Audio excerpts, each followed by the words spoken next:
Hello. As we approach the anniversary of John Matook's death, February 26th, I wanted to do something to honor his memory. It's still hard to believe that he's gone, but anyways, I thought I might just make some videos of my comments at his service.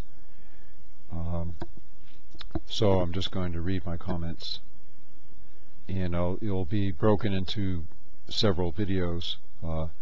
Unfortunately, it's kind of long. It's kind of hard to talk about John's life and the impact he had on my life without having it be kind of long. So sorry about that. So anyways, here are my comments. I know that as John's family and friends, we're all trying to make sense of his death. We're oscillating between disbelief and deep sorrow and pain. Our college friend Bob Ronsley put it well with the suggestion that we try to remember the uncommon blessing of having his friendship for so many years. That suggestion has helped me greatly.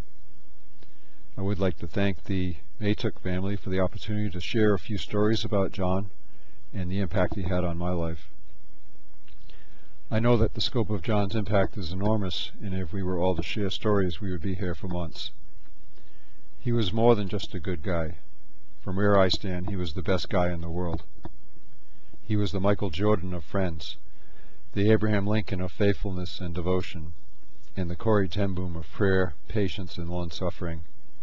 He was the best husband, the best father, and the super jiddo of all jiddos. He was the best son, brother, nephew, uncle, cousin, and the best son-in-law, brother-in-law, and father-in-law. And if there's anything else that I've forgotten, he was the best at that too. How many of us in times of crisis were visited or helped by him?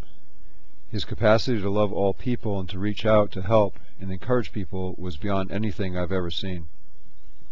He influenced people to become pastors, missionaries, seminary professors, social workers, and probably hundreds to become Christian ministry leaders. John's footprints are all over my life in far too many ways that I can begin to describe here. In fact, it is accurate to say that John saved my life.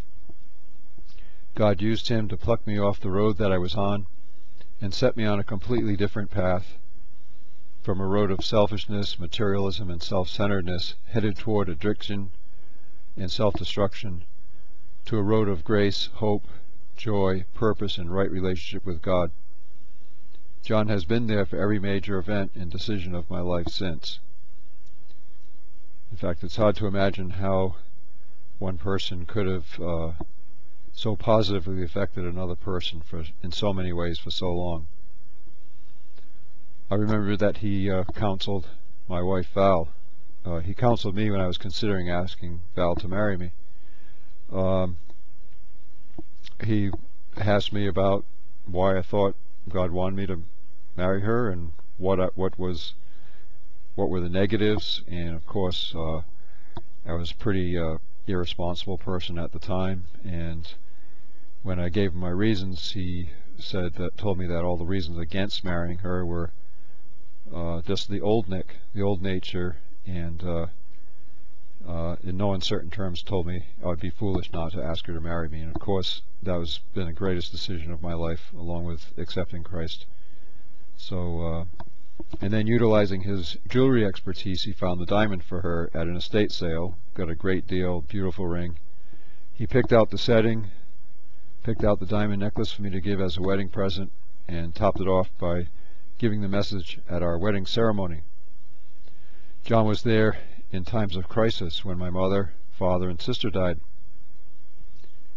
At my father's service, John did the prayer, and Linda sang, "It is well with my soul." Such a sweet memory in a time of great sorrow. And John was there for the weddings of our three daughters. At our youngest daughter's wedding last December, he prayed at the reception at her request. And he helped me with many other decisions that I don't have time to mention. He was a solid rock and anchor in my life.